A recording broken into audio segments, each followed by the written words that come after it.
Hello friends, आज हम जो यूजीसी नेट का 15 जून 2023 को पॉलिटिकल साइंस की सेकंड शिफ्ट का जो एग्जाम हुआ है उसी का एनालिसिस कर रहे थे, जिसमें हम लोगों ने 32 क्वेश्चंस जो हैं वो पहले देख लिए हैं और उसके बाद जो आगे का पूरा पेपर है वो इस वीडियो में हम कवर कर लेंगे। मतलब जितने मेमोरी बेस्ड क्वेश्चंस हैं उनको हम लोगों ने शामिल किया है।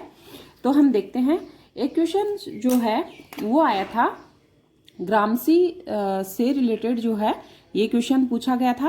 यानी कि ग्रामसी के कुछ स्टेटमेंट दिए गए थे और उसमें से सत्य जो है वो पूछा गया था। एक क्वेश्चन आया था ड्वाइट वाल्डो का क्वेश्चन जो है उसका भी जो है स्टेटमेंट दिया गया था और उसके बारे में पूछा गया था कि ये स्टेटमेंट इसमें कौन से कथन सत्य हैं। तो इस प्रकार से ग्रामसी, ड्वाइट वाल्डो ये स्टेटमेंट पूछे गए।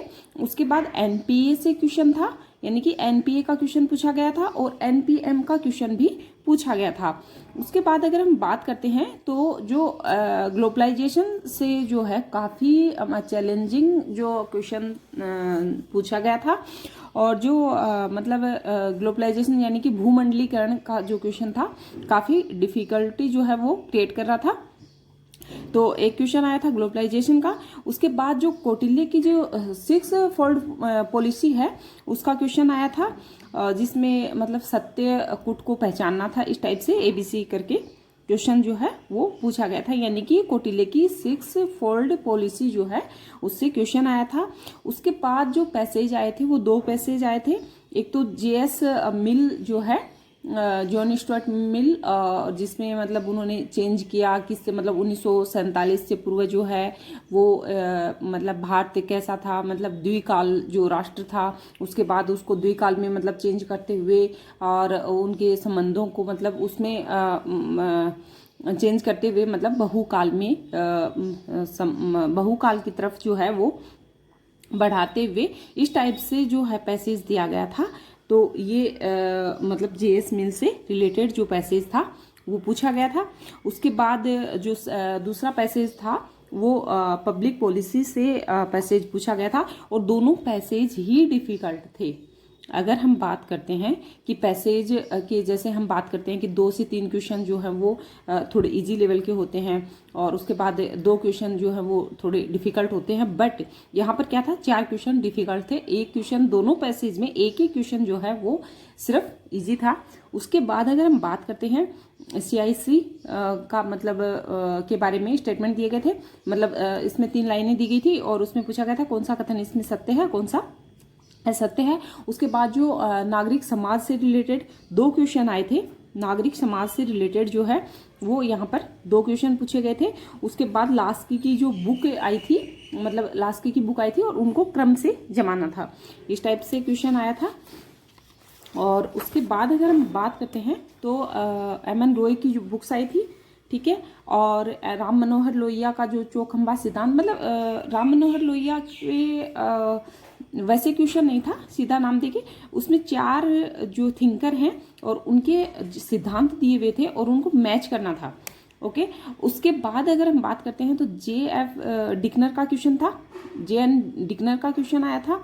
और ये क्वेश्चन पिछले मतलब 2020 का जो दिसंबर में जो एग्जाम हुआ था उसमें भी ये क्वेश्चन पूछा गया है और यही क्वेश्चन जो है यहाँ पर रिपीट हुआ है। उसके बाद जो है ब्रिटिश एक्ट से मतलब मैच फॉलोइंग का क्वेश्चन पूछा गया था कि ब्रिटिश एक्ट से जो कमेटियां हैं उससे रिलेटेड जो है वो क्वेश्चन आया था। उसके बाद पीटर डरकर वाला क्वेश्चन, यानी कि ये क्वेश्चन पीटर डरकर और डिकनर ये दोनों ही 2020 के जो दिसंबर में जो नेट का एग्जाम हुआ था उसमें पूछे गए हैं। उसके बाद 1960 के बाद मतलब उसमें क्वेश्चन दिया गया था कि जैसे US और USSR के संबंधों में, मतलब शीत युद्ध के बारे में, मतलब उनके उसको देखते हुए और 1960 के बाद जो है वो विदेशी संबंधों में बदलाव जो है वो देखने को मिला है, भारत की विदेशी संबंधों में बदलाव देखने को मिला है। मतलब क्वेश्चन ये ऐसे था कि 1960 के बाद विदेशी संबंधों में बदलाव जो है वो भारत के किस प्रधानमंत्री के काल से देखा गया था। इस टाइप का क्वेश्चन आया था, जिसमें ऑप्शन में दिया गया था नेहरू, नरसिंहा राव, गुजराल और अटल बिहारी वाजपेयी। तो ये 4 प्रधानमंत्री जो हैं वो ऑप्शन में दिए गए थे। जिसमें नरसिंह राव इसका करेक्ट आंसर होगा।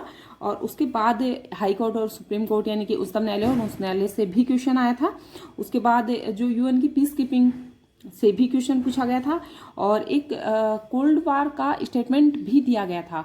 और इस तरीके से जो थिंकर हैं वो बहुत सारे थिंकर्स जो हैं वो मतलब अब की बार सबसे ज़्यादा जो एनटीए के द्वारा थिंकर्स जितने भी मतलब थ्योरी में, ठीक है, उसके बाद इधर क्या बोलते हैं वेस्टर्न थिंकर हैं, इंडियन थिंकर है, इनसे रिलेटेड जो हैं वो क्वेश्चन काफ़ी पूछे गए हैं। स्टेटमेंट भी खूब सारे आए हैं।